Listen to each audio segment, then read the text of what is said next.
It's a Monday. It's a Monday. Hi. Welcome to Go with the Flow, your daily company, Vanessa Lopez. Where you off to? Where you going? Take me with you. Yeah? Let's start off this week with some nice stories, heartwarming, feel good, faith in humanity restored. Sort of.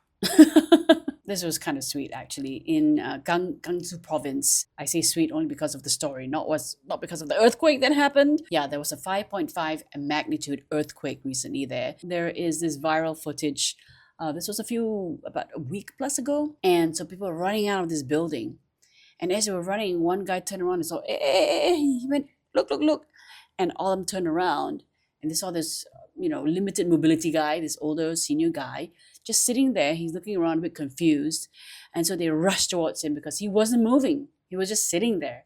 And so they quickly grabbed him and lifted him and slowly helped him out. That was very sweet to see. And then there's this story, another one, coming out of China, where this 7-year-old girl, she was seen in a hospital taking care of her dad. 7 years old, all by herself. Father was in there for some sort of blood work or something, and it took a few days. So somebody was in, I think, the patient in the next room or next bed actually noticed this and started filming and says, "Why are you here by yourself?" And turns out the grandmother was too old to come by every day. He is a single dad. All the family members had moved to a different part of the city or a different city to work. She was the only one left to take care of daddy. And he also needed her there because there was no one to take care of her while he was in hospital. This guy actually observed what she was doing. And she was calling the doctor, feeding the dad, making appointments, buying the medicine, paying out any certain bills that needed to be paid. This little girl was doing everything, okay, that an adult would have been required to do. The girl's name is San Meng Ru. And so when this guy posted the video, the response was really wholesome. Everybody was so impressed with her. They just felt they just needed to take care of her themselves. So they ended up giving her gifts and also donating money to help the family. And it was such a sweet outpouring of care and love from a community, that recognized that a little girl might feel a bit alone handling all these things. And I think just to let her know that the community was there and supporting her and saying, "Well done, keep going, you're a good girl," was probably something that really made her day and made her feel proud of herself, I'm very sure. And the father was also very, very proud. Then there's this other story coming out of Hong Kong, and it was from a restaurant. This restaurant owner, he had a guy come in and say, "I am going to book a wedding banquet for 60 people, and here's a deposit." So they put down $1,000, something like that. And running up to the day, the restaurant responsibly called the guy and says, "Is everything okay? All on track for the wedding banquet?" Then he had the weirdest response. He said, "I'm still trying to find a bride." Huh? What does that mean? And then he said, "But don't worry, I am very optimistic that I will fill the 60 seats." See, to me, if I heard that, I'd be like, dude, come on. No. Let's talk. Let's talk about the wedding list and the bank. Come on. In Singapore, we're like, okay. Who is at which table? You tell me now, okay? But in Hong Kong, the restaurant owner was like, okay, he's given the deposit, so we'll just prepare it on the day. On the day, the groom-to-be arrived with a few of his colleagues from work, and they all looked a bit confused. It was like, oh, that should be a warning already, right? They were like, what am I doing here?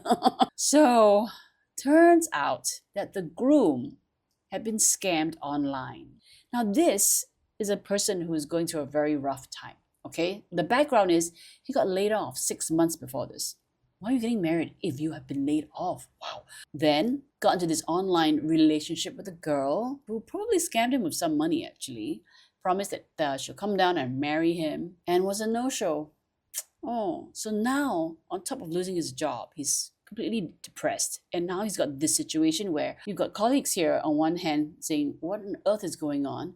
And a restaurant owner that's saying, dude, we're preparing your dinner and you need to pay the rest of the dinner regardless, right? And so he tried to borrow a credit card from a friend or one of his colleagues, and they're like, no. He just couldn't pay for it. So the restaurant owner had no choice but to call the police. So it turns out the police actually brought this man to hospital because he was having a bit of a breakdown. So really hope that he's okay. What a tough situation for him to be in.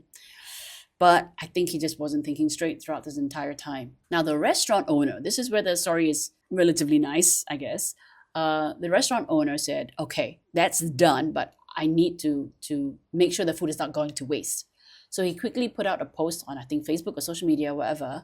And he said, the usual price is like 90 something dollars for this dinner per person, but I'm going to charge it at just below $30. And so, I mean, a few of his friends and colleagues, whatever, came down to eat. But 80% of the seats were filled by members of the public who were like, oh, okay. I think they read about the situation. They're like, okay, come and we'll go down. And it was a good menu.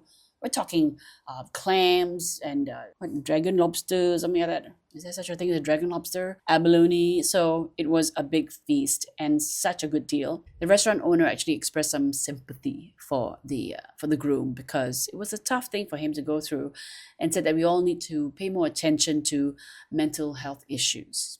Absolutely agree. So the moral of the story here is, if you've never met the girl or the boy overseas, it's not real. Okay? If they ask you for money, even more not real. Please, please don't get scammed by people. Please. Always look out for it. The moment they say, but oh, can you just, spot me some money first? That's it. Scammer. Don't let your heart lead the way. Always be a lot more wary, please. Oh, poor guy. So have a nice day. Take care. See you in the next one.